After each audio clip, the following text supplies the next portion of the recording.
ازيكم عاملين ايه؟ انا شامة. في الفيديو ده ان شاء الله هعلمكم ازاي نختار القرنبيطة المظبوطة الصح، وكمان هنعمل القرنبيط مع بعض خطوة بخطوة، وازاي كمان يطلع معاكي مقرمش ويطلع معاكي ما يشربش زيت، ويبقى خفيف كده على قلبك كده وانت بتاكليه. تعالوا يلا مع بعض بقى نخش على الفيديو ونقول بسم الله. اول حاجة هنا معايا قرنبيطة.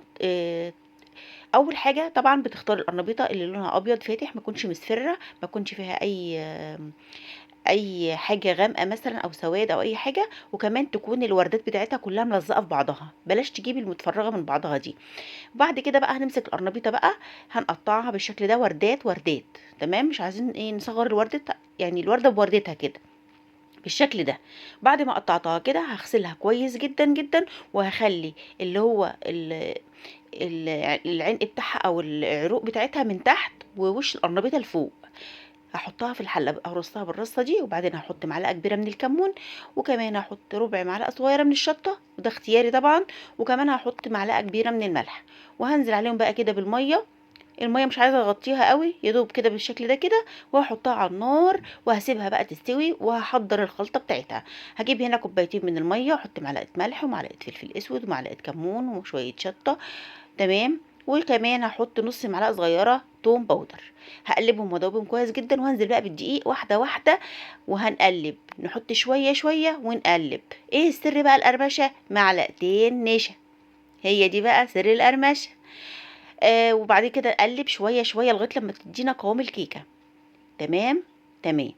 طبعا عشان انا مش هقدر اقول لك المقادير بالظبط، عشان في دقيق طبعا بيشرب ميه او سوائل، ودقيق لا. هنحط دقيق حبه حبه ونقلب، حبه حبه ونقلب لغايه لما تدينا قوام الكيكه. طبعا كلنا بنعرف نعمل كيكه وعارفين القوام بتاعها عامل ازاي. بعد كده بقى هجيب حوالي 6 بيضات، انا حطيت 5 وحسيت ان هم قليلين، رحت حاطه بيضايه كمان. دول كده ال5، وبعد كده حسيت ان هم قليلين هحط بيضايه كمان. طبعا وجبه كامله متكامله، القرنبيط ده كله غذاء. طبعا الكمون اللي احنا حاطينه هيبقى مريح لمعدتنا وزي الفل. هنزل بقى بشويه، نص حزمه بقدونس ونص حزمه كزبره ونص حزمه شبت، هغسلهم وهقطعهم قطع صغيره كده. تعالوا بقى نشوف القرنبيط استوى، هو بقى زي الفل. هنغرز فيه الشوكه او بايدينا كده بالراحه، هنلاقيه استوى. هنحطه في مصفى وننزل عليه بميه ساقعه من الحنفيه عشان نوقف السوا بتاعه، عشان ما يتهريش معانا. يا دوب بردته بس كده، وبعد كده نقلي على طول. الورده الكبيره دي بقى ممكن نقسمها 2 وممكن نقسمها 3. تمام، على حسب بقى رغبتك انتي، ممكن 2 وممكن 3.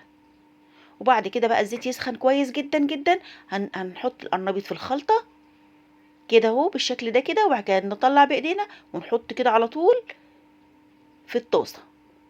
تمام. تمام. طبعا لازم الزيت يكون سخن، ويكون زيت غزير، عشان طبعا ما يشربش منك زيت. لو حطيت القرنبيط في زيت بارد مسخنش كويس، اول ما هتحطيه هيشرب معاكي زيت ومش هيقرمش خالص.